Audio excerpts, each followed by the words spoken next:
Sophisticated Ignorance. I always say I'm in the studio. In the stew? Are in the stew. Are you a rapper from the early 2000s? You know it, baby. That's how I try to get my points across by rapping. That's how people listen to me, not when I talk, because you already know. Not the love and hip hop vibes. When is the album coming out? Never? First of all, it's Boys in the Hood. Nobody said love and hip hop. I don't want to be those one hit wonders. I want to have memorabilia. 20 years from now, you're going to be wearing my shirt. Got you. Yeah, yes, for sure. Merch definitely hits the stands. But yes, Jarrod, to start with you, we wanted to get from you just like a fun, real quick, 2 truths and a lie. Okay. Kind of just to put you on the spot, just to kind of warm you up before we really get into it. Okay. So if you have 2 truths and a lie for us. 2 truths and a lie. Let's see. I just got out of a 6-year relationship.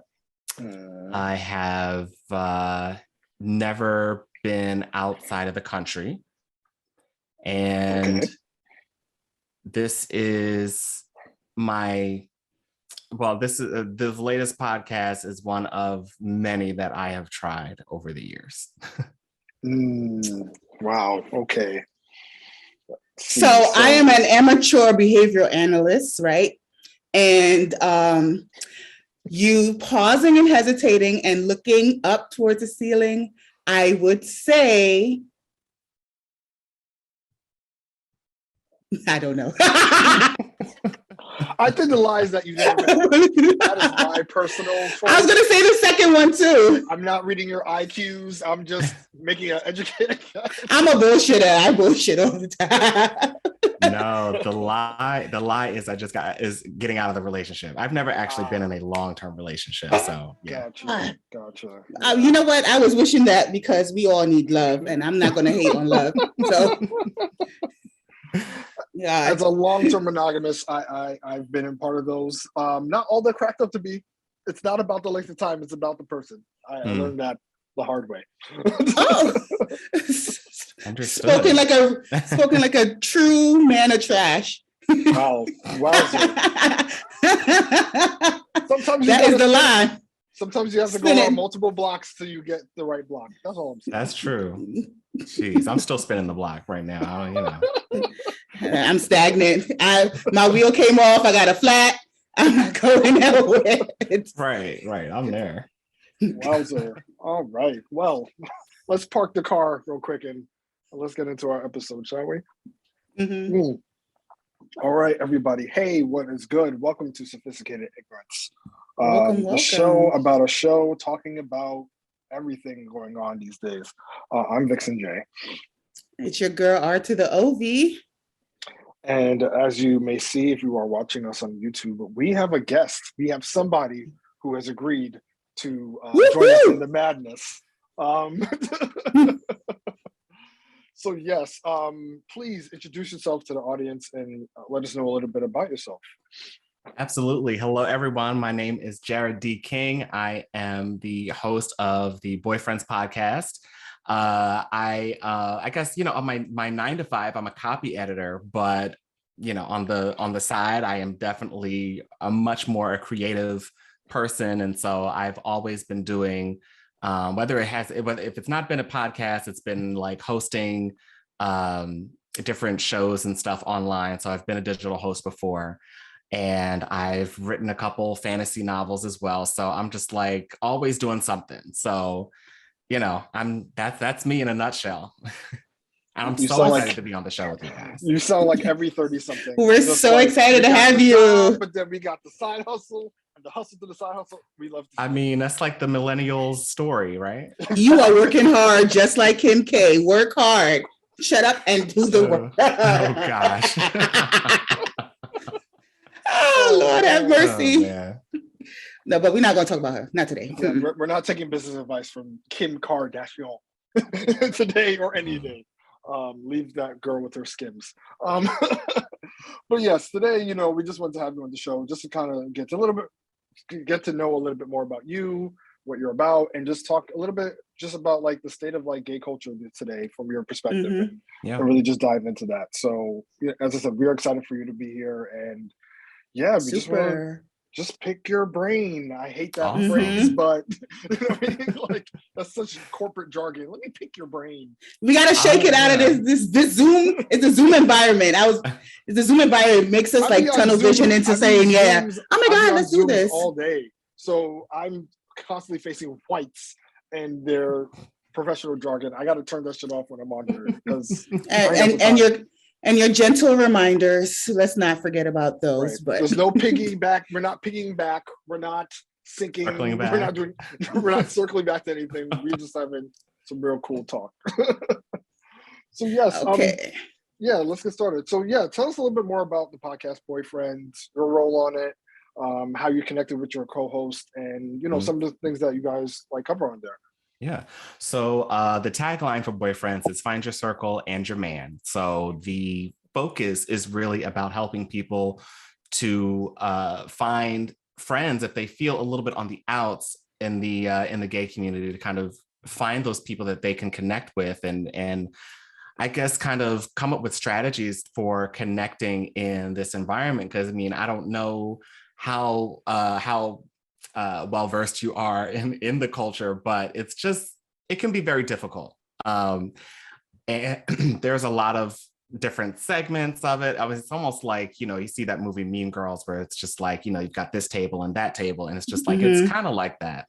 And so it can be a little bit difficult to navigate for a lot of us.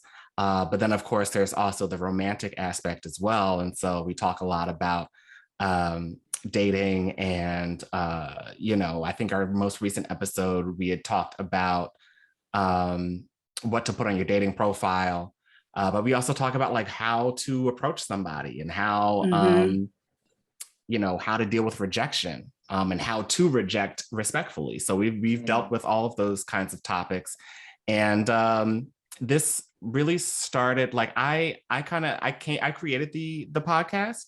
And I reached out to some friends, and I figured, it would be a good concept to kind of have a group of friends talking and including the listeners in with this group. And that's how we have like, our little tagline at the end is like, if you have nobody else, you got us, so, cool. Even if you're a little bit isolated, which, I have kind of gone through that myself growing up.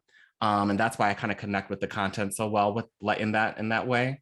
So I mean, I know we're really like speaking to those people, and I kind of want to like let them in to our circle a little bit.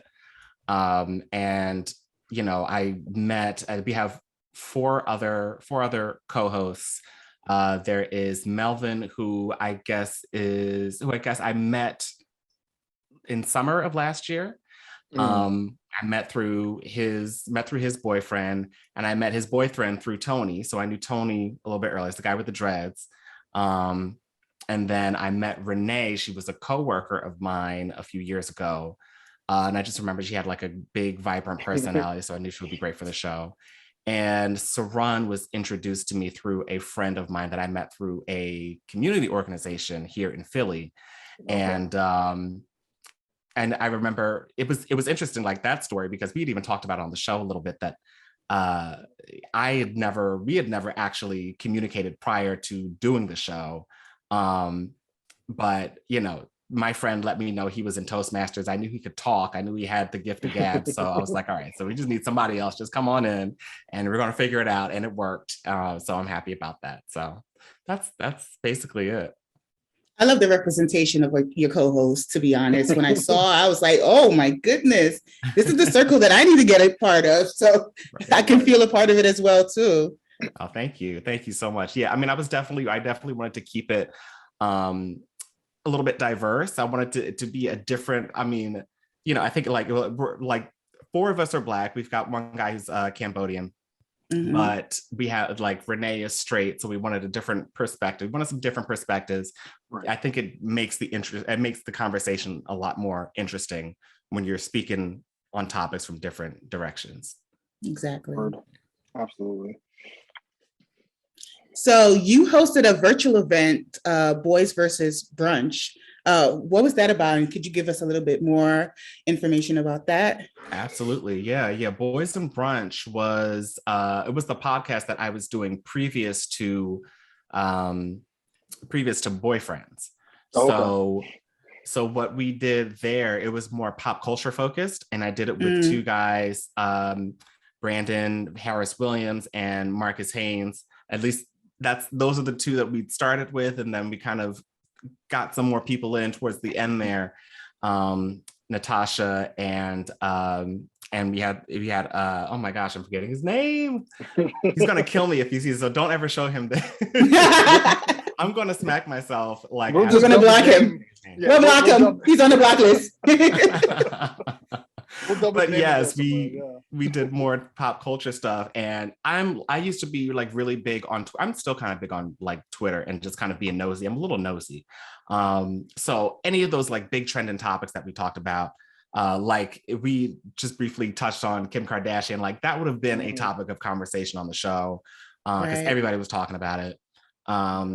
And of course, I don't know if y'all have heard of this kind of like tragic story. This girl was tweeting about like, driving drunk and, the whole aftermath of that. Just heard about that. Yeah. Yeah. So that would have been something that we've touched on as well. Yeah. And it was really just something to kind of like, we started during the pandemic, and it was a way for us to kind of take our mind off of like the heaviness of what was going on, because the pandemic, nobody knew how much time anybody had, at that point. It was like the end of the world, it felt like. So it was a good way to kind of, have a day drink and laugh. Mood. And, big mood. Yeah.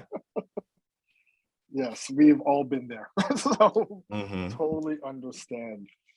But yeah, I mean, well, actually, when we were kind of looking at that Boys versus Brunch, show that you're hosting, I kind of came across that clip that you guys were talking about sexuality versus lifestyle. I feel like that was really important, because I feel like certain people, especially when it comes to talking about the queer community, they really get those two confused.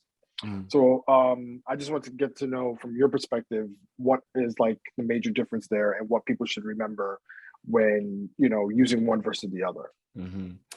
Yeah, lifestyle is more something that I think you have control over. And I think that is probably the biggest difference between the two. Your sexuality, it's kind of something you discover. It's something that it kind of grows with you. It may change, it may not, just depending on your awareness and the headspace that you're in which stage of your life. So that's really something that you don't have a lot of control over. Your lifestyle is something that you can change a little bit, or depending on the people that you're around, your lifestyle changes, I agree. So yeah, I mean, I think that would be the biggest difference. And that's why it's a little bit, it can be a little bit offensive for people to say, that, oh, you kind of have a gay lifestyle, or like you kind of chose this lifestyle, because it's just not accurate. So yeah, that's what I think the difference would be. Yeah, I was going to actually kind of mention that. You kind of touched on it, where, people treat sexuality as or they define it as a lifestyle because they say it's a choice, right? So a lifestyle is more chosen, where sexuality is not a choice, right? So I feel like that's the major difference as well. And I think once people start making that difference, or at least understanding that difference, then the type of conversations that kind of involve those two terms could certainly be separated. You know what I mean? Yeah. Because it's definitely not fair to call someone's like to group it together. Yeah. Like, oh yeah, that's a trend, a mood. You know what I mean? Totally disregarding someone's identity as a person. Yeah, you can't do that. So no, not at all. I mean, I think people tend to think that a lot of stuff is like a trend or something. Like I remember, and I think I touched on this on my podcast. It's like, and this is no shade to anybody on that show, but like The Real, I don't know if y'all know The Real. We're familiar. And and they were saying like how demisexuality was like a trend or something like that. And And it was just like, no, it's not a trend. It's more kind of just how people are. And I don't know if you can necessarily say that is a trend. I mean, I know that they were, kind of using it in kind of a not, I don't know, just a casual kind of way. They probably didn't really mean it all that seriously, but yeah, at the same time, I kind of have to be careful about that kind of thing. For sure.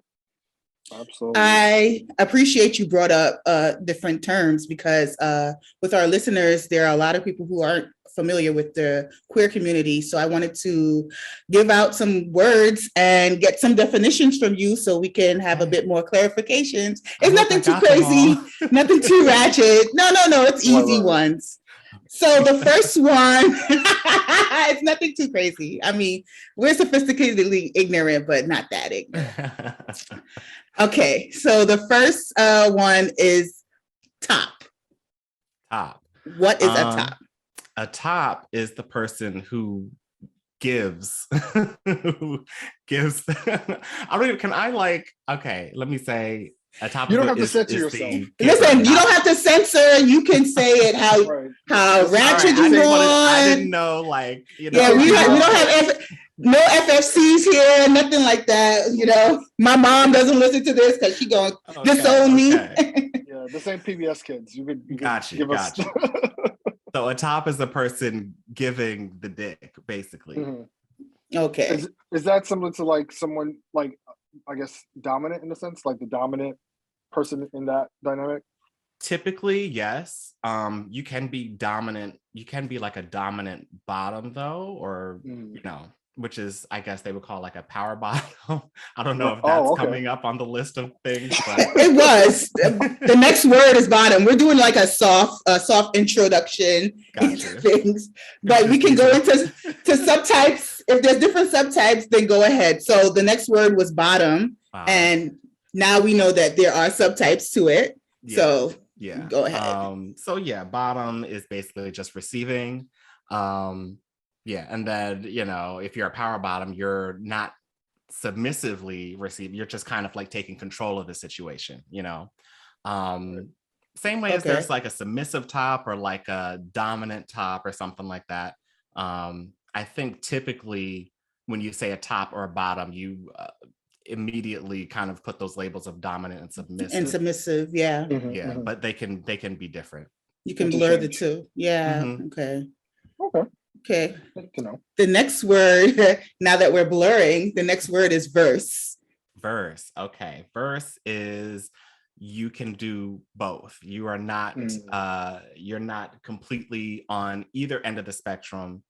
And you like it all. I think in the cis universe, I mean that term is used as well, but it's more in the dominant submissive category of sometimes I like to be in control, but then other times I like to lay back and just be a pillow princess. And that is I'm the latter. Pillow princess is non-gender, non-negotiable pillow princess. You can be a pillow princess regardless of gender. So yes, in this case, your definition, is more accurate. The next one is beat. I don't know what beat. You could teach me this one. So this one threw me for a loop when I first heard it, but I kind of understood. Like, I feel like it's more in like drag queen or ballroom circles where you're putting on makeup. So you say that. Okay. Yeah. Okay. That makes sense. I thought it was something totally sexual. I thought it was sexual. I was like, "Ooh, what's this? Is this something new?" Okay. Like I know to beat your face. Like I get that, but beat to the gods, which means your makeup is on point. Yeah. And then I'm gonna beat that up means right. So it's it's giving power bottom. So I was like, okay. The English language is very, interchangeable. You know what I mean? Let's make sure we're using the right beat for the right scenario. Right. Context matters, Context. So there you go. 100%. All the time. And the last one is family. So I think it's just like a term of endearment, like, hey, family, like, almost like how we as like Black people just say like, what's up, fam? Like that kind of thing. It's almost like it's kind of used in that way. I think we can also use it in like you have your chosen family, which is, I guess, more in line with people who have not found their place within their family that they've been born into, and so they have to go in search of their people that they kind of form their own family. So yeah. Okay. All right. I guess the next question, we're going to just go into a deeper topic. You want to take that, Vixie?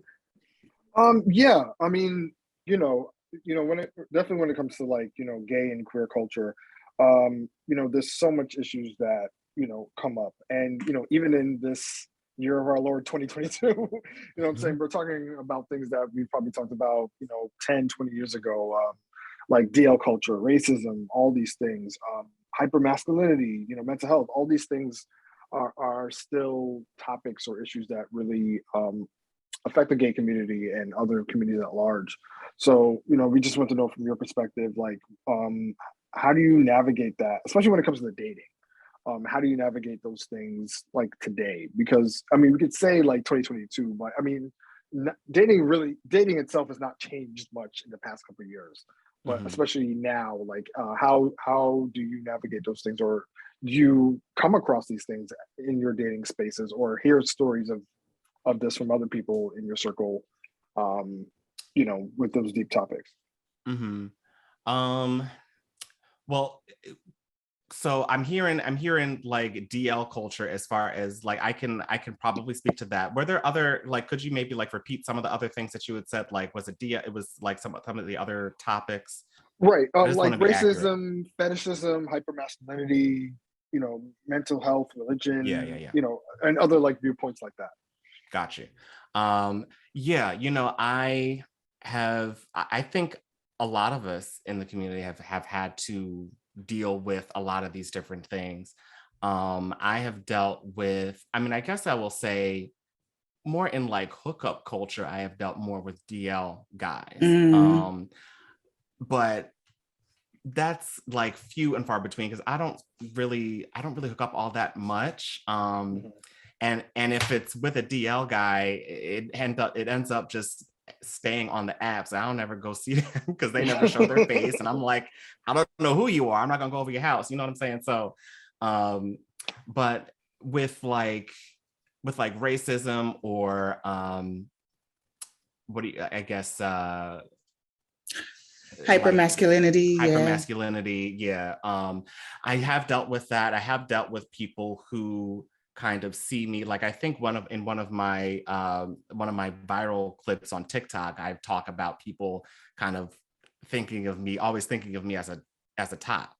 I would like to go on the record, because I got a lot of heat for saying that.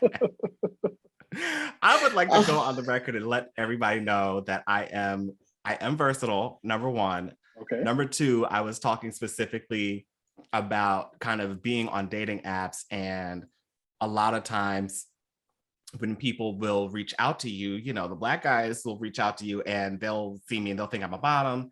Anybody outside of that will see me and assume I'm a top just based on my pictures or whatever, or they'll just immediately throw me into that box regardless of what I'm, presenting online, because that's just what they want out of me. Right. And there's a little bit of a fetishization thing going on there.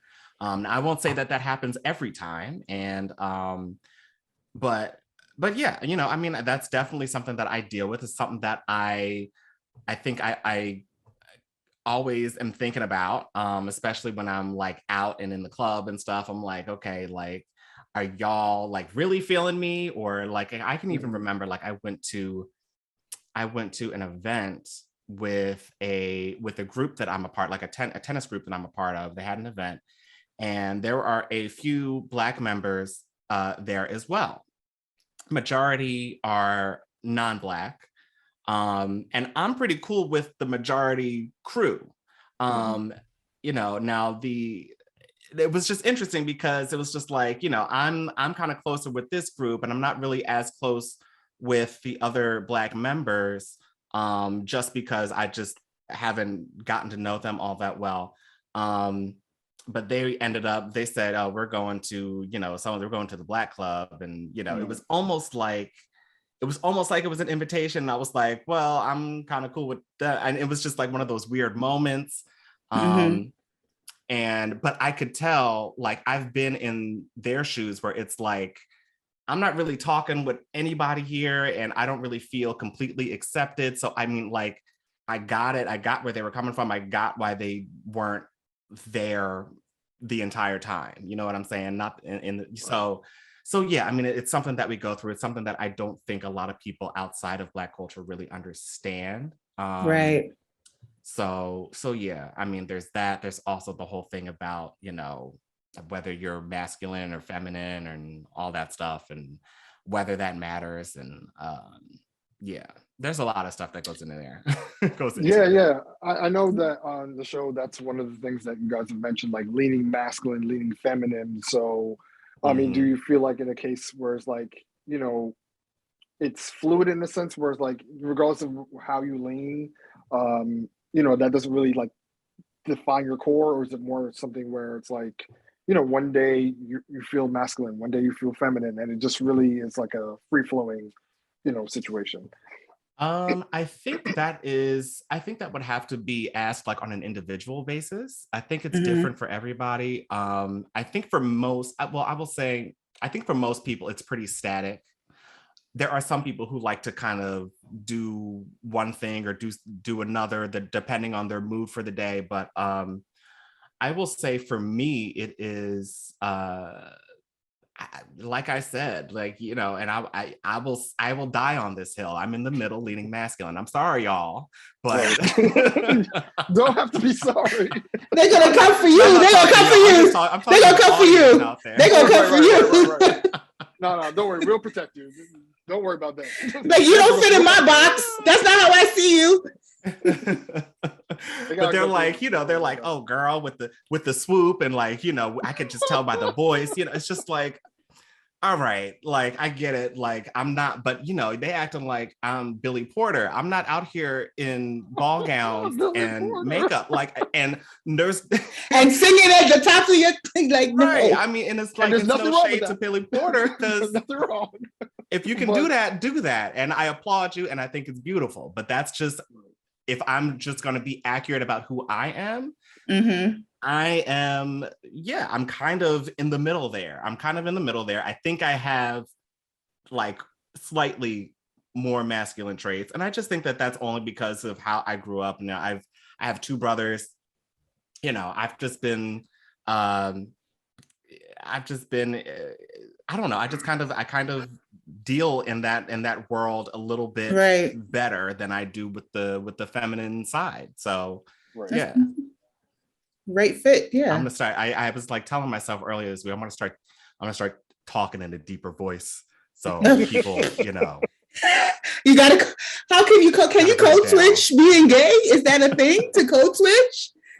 That's so like wild that people just try to box someone, like, you're supposed to fit this type of, queer in my image, so I can accept you and I can digest what you're giving me. And it doesn't work that way. I don't understand. Life is not build a gay. You know what I mean? Like, this is not build a bear. Like, you take all the features that you think makes that up, and then that's the typecast. So yeah, definitely understand you with that one. Yeah. What's interesting is that a lot of us, it's like it's coming from inside the family, if we're going to use that word. It's coming from inside the family, and they're all like, oh, you're lying to yourself, you're delusional. So they, there's a lot of work that we have to do. I think you have to build that foundation. Exactly. Well, that's the family. Yeah. Sometimes family brings you down. And be your own people. But it is true where, sometimes even people within your community, they're probably fed these type of stereotypes, and then they kind of reflect that onto others.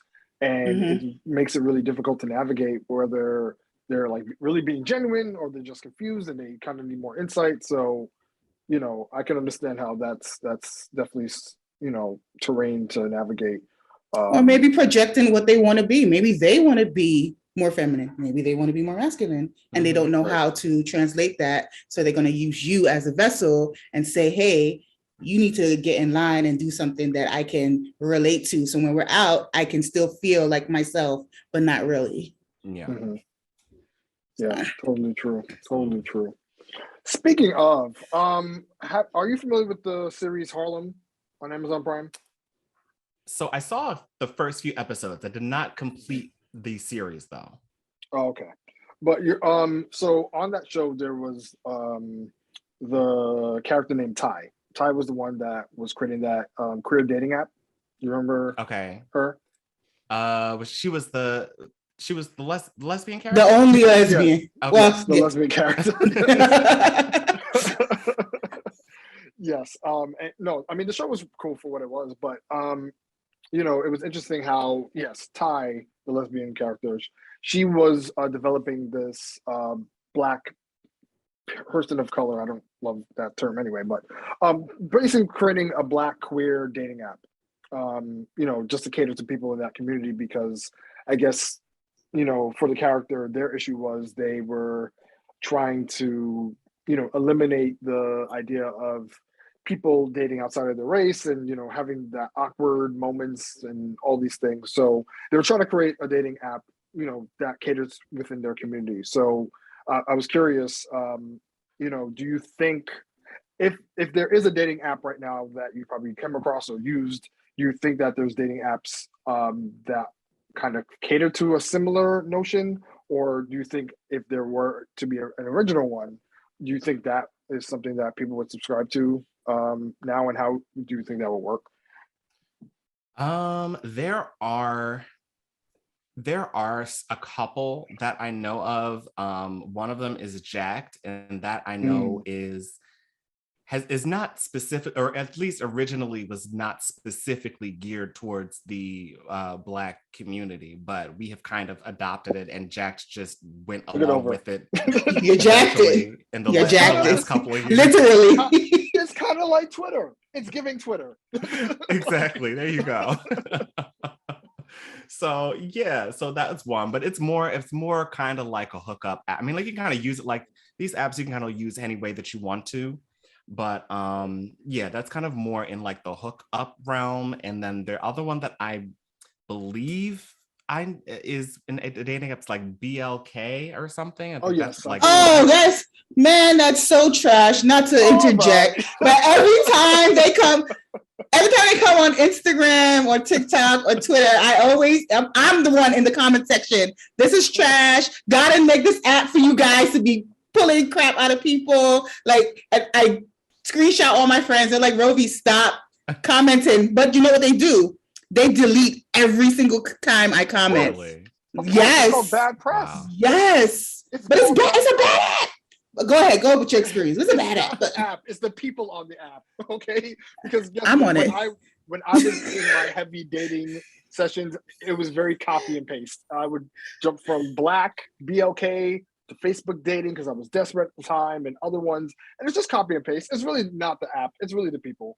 Yeah. So, but you know, the thing is, it's like it's the same people. It's the same people on every app, really. Too. So it's like the same two pictures, and it's the same picture. It's the same smile. If you scroll down, it's the exact same smile in the same shirt. Right. Same picture, no type of thought, anything. I'm gonna make a dating app.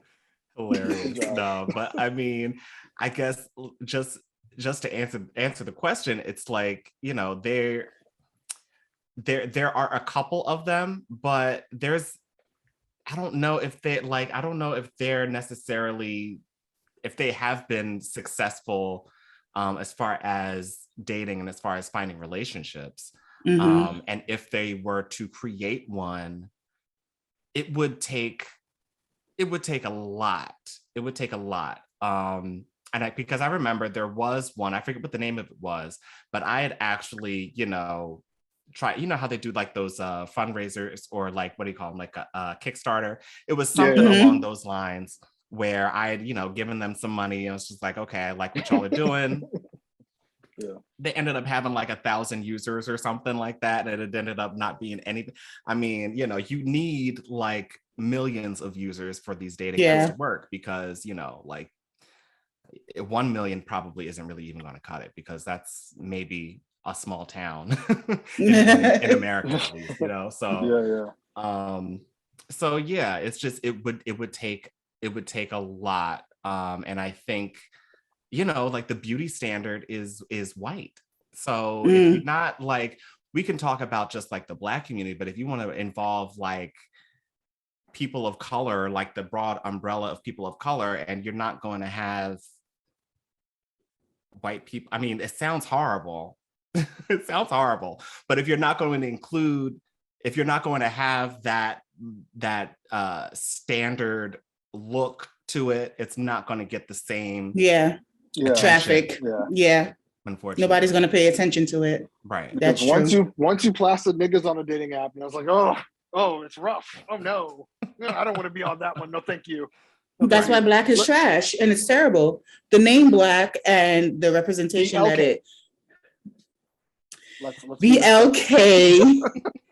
It's BLK, and you know they have the most attractive, handsome chocolate guy ever just to woo you in, and then you go into the app, and that's not the representation of what it is. It's you're catfishing me on top of me potentially being catfished. So, so you got app fished? Is that what you're saying?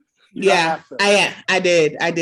Oh, I did. I think you just coined a new term there. I did. Wow. I sure did. I'm so sorry for you, sis. So sorry. Fire and brimstone to BLK. But anyway, that's my own personal campaign.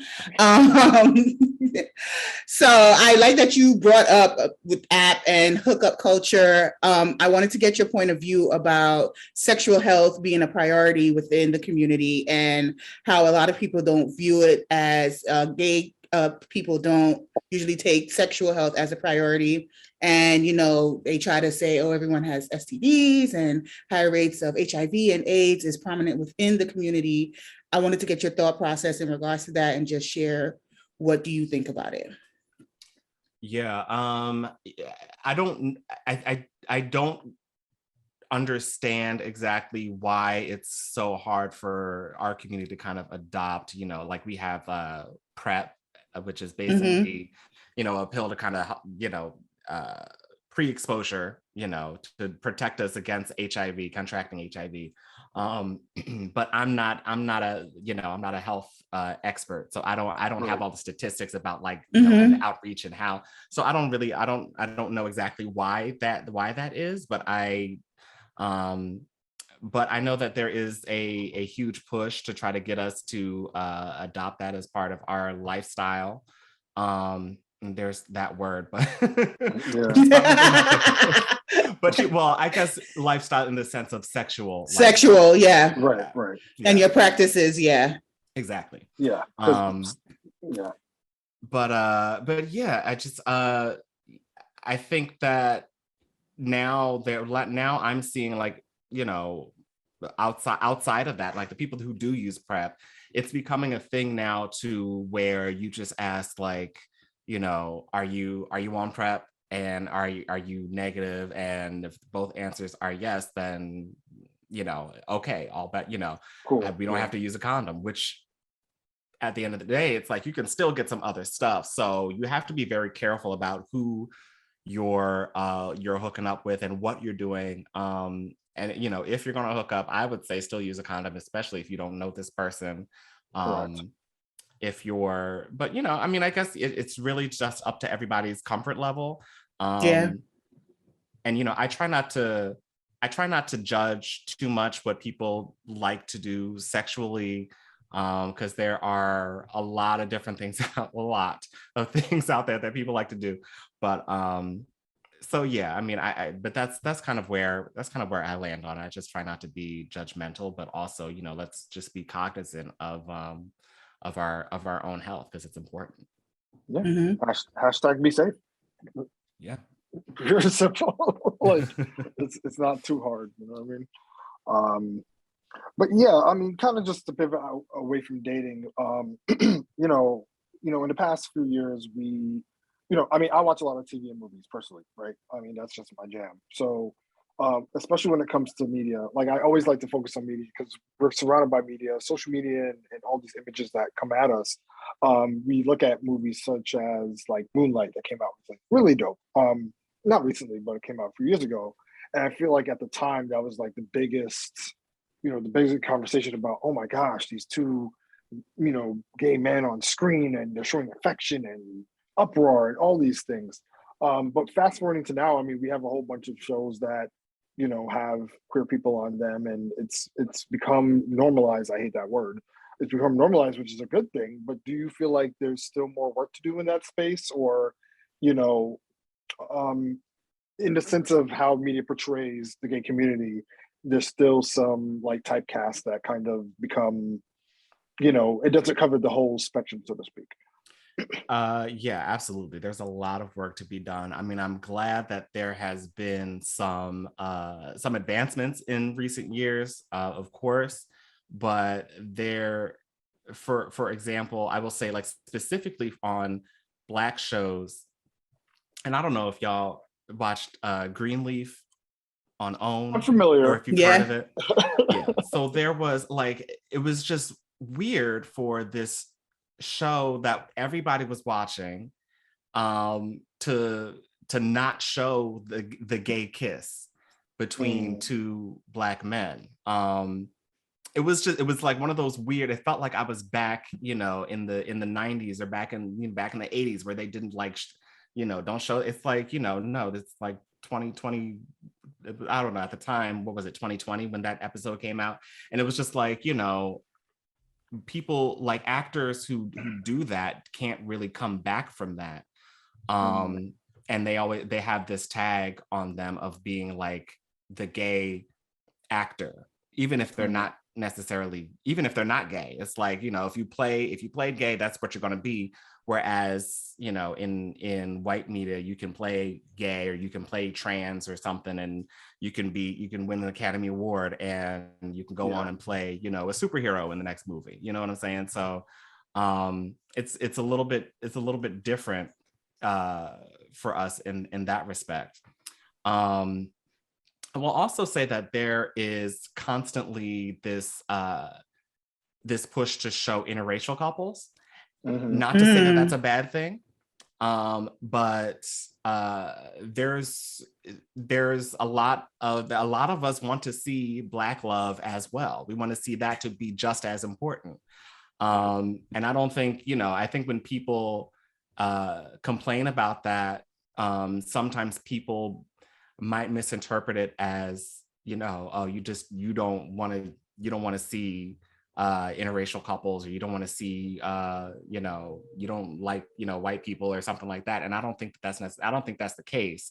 I think it's just let's bring up some other representation as well. And I think that happens. I mean, I think I could say that I can certainly say that as far as like the Black gay community is concerned. Like a lot of us are tired of just seeing that same Black white couple. I would assume, I don't know, but I would assume be the same for other people of color that are kind of seeing that same thing, because even in shows where there is gay representation they're always kind of paired with like a white partner. So that would be another thing. Yeah, but I mean, I think we've definitely come a long way. I mean, especially with shows like Pose, there could be a lot more trans visibility out there. It's a shame that show is off the air now. 3 seasons, but 3 good seasons, something 3 good ones, I mean. And I think that because I was thinking of, I don't know if you're familiar with Erica Hart. She's like a huge personality online, but she usually talks about like sexuality and gender and identity. And she called out Insecure actually for actually having a lack of, queer representation on that show. And, even outside of Issa's brother at the time being queer, and there was like one episode, or, I guess in the later seasons, or the last season actually. I think it was the final episode. Right, the final episode where they kind of shared or showed that inkling of like, oh yeah, he's dating somebody. Has a boyfriend, right? Yeah, but outside of that, there was really, and Insecure is, was an extremely popular show, especially for the culture, and for them to not, reflect, those type of relationships, and all of us watching Insecure is like, yes, Issa, get your man, da da da da da, but you know what I'm saying? It took someone like Eric to kind of call that out, and at the end of the series, I kind of looked back like, shit, yeah, you never really saw that. And this is LA, you know what I mean? There's a huge gay community in LA. It's not like there. Yeah, y'all, I mean, yeah, y'all out there, but you know what I'm saying? And for a show like that to have such a reach and not to have those proper representations is just wild. And once again, well, look, I'm cis, Rovie cis, so not to say that gives us blinders, but I think for us at least, we're so used to seeing, heterosexual, relationships on TV and movies, to where something like this, it had such a huge impact, and that was like the last thing on our minds, at least the last thing on my mind, at least, until it was brought up. Yeah. I loved Insecure. I'm sorry, I didn't mean to cut you off. No, go ahead. No, I loved Insecure. And it's interesting, like, you get so drawn into like the characters and their stories, and that you sometimes it's hard to like take a step back and be like, well, wait a minute, like where's the representation? But yeah, so yeah, my biggest influence within the media was Noah's Ark. I don't know if you know that show, but with Daryl Stevens and getting into the Black gay community at that time, that was something that was still on like Logo, but still was a good representation of like Black love. And it showed like different aspects and different avenues and different relationships, older, younger, different types of down low, with Noah's boyfriend. And that was I had a positive experience with that. And I craved for more when it ended, and it has been nothing since then. And we are evolving as a society, and within the gay community, there's more evolutions of different types of people that can showcase what their story is. Hell, they could even be a reality show that everybody loves a reality show now, and we don't even have that. Right. I think a lot of us have kind of rested on accepting, there's a lot of stuff on YouTube. There are a lot of Black gay YouTube like reality shows. So I mean, they don't have the budget that like a Bravo show does or something like that. We would love to see it, but I don't know what, the networks, I guess, are not. I mean, the closest thing that I've seen would be Styling Hollywood on Netflix. Yeah. With the designer.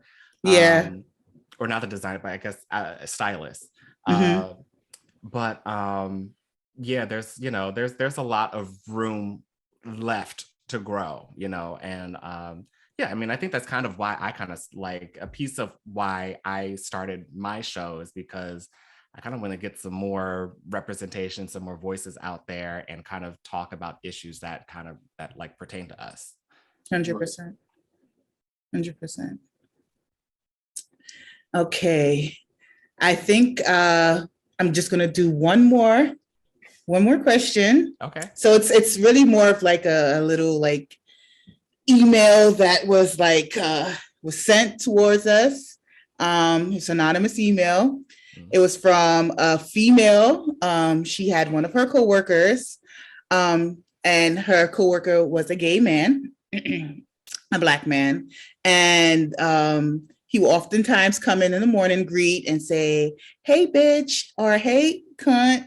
And she became kind of defensive towards it, and she confronted him and told him it wasn't cool. But the Black gay man insisted in his whole heart it was cool because he's gay. So in that aspect, I wanted to ask you, can a gay man who's a part of the community and part of a patriarchal social construct be misogynistic towards females? Yeah, absolutely. We are still men, and we still can very much fall into those roles. And there's a lot that we have to unlearn just being a man.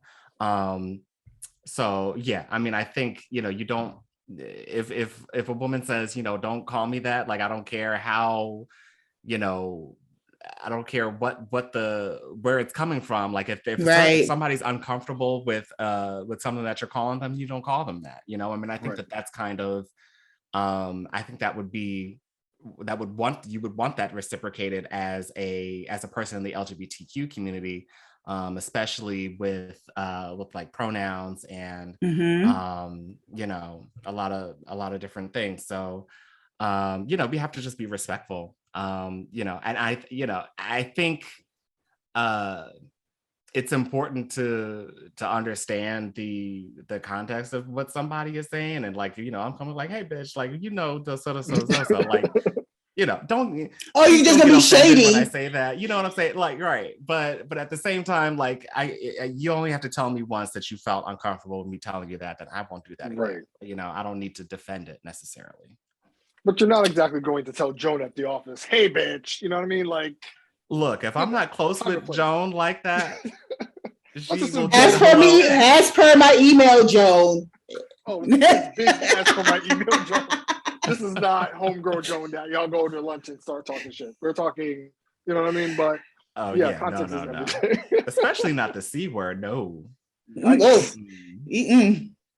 Ooh. The C word is the white woman's N word. Okay. Yeah, I mean, like, really, that's strictly for family. Okay, that's strictly for ballroom culture. Like, you don't even use that word. Like, no, don't. Right. Absolutely not. But yes, no, Jarrod, we want to thank you for being on the show.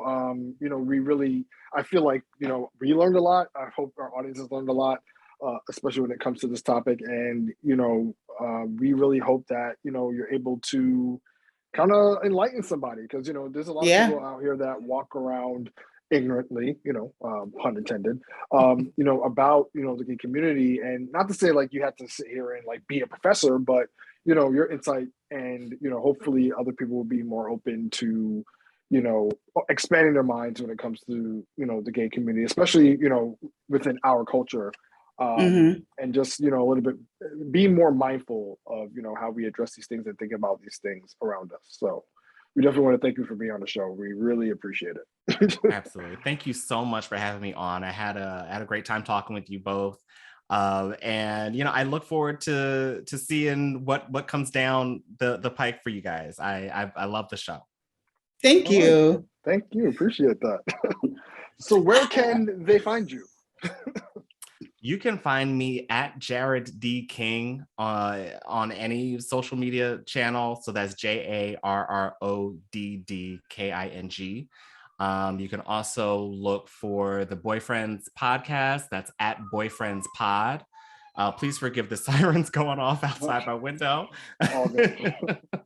That's just like, that's just the warning. Like, when you come on the Boyfriends podcast, some stuff is going to go down sometimes.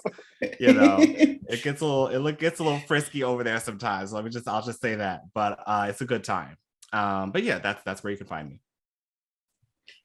Off topic. One last question. I am so sorry. This is totally off topic, and I just want my own personal dating advice. Okay. How do you navigate as a cis woman who hates men in the dating world? Now, wait a minute. Do you hate? No, don't even come.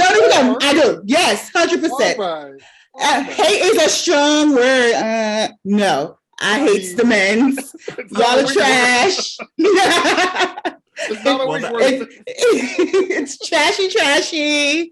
I don't know if black gay men are just as trashy, but cis straight men are trash. Waste management, come and manage the hell out of them. I can't. Yeah. I feel like we could talk for another hour and exchange stories, because it's no different over here.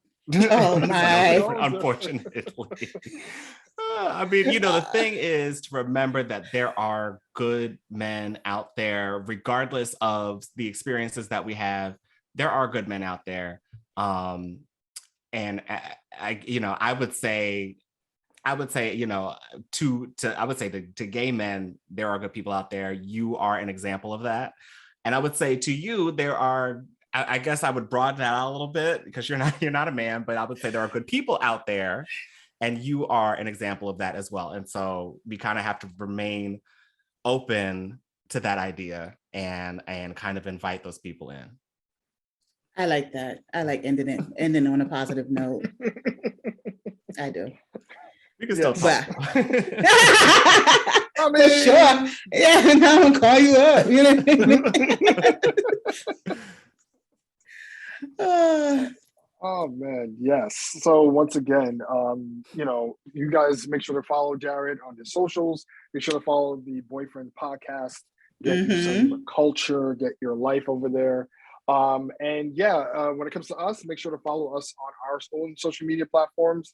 We are on TikTok. We are on Instagram. We are on Twitter. We're on all those things. Make sure to follow me, Rovie, respectfully. And if you have any questions for us, or if you'd like to be a guest on the show, please make sure to email us at sophigpodcast@gmail.com, and we will get back to you. All right. Thank everyone for listening. I hope you guys learned something and take something away. All right. And yes, we will talk to y'all next time. Bye. Bye. Say goodbye, Rovie. Bye, Rovie.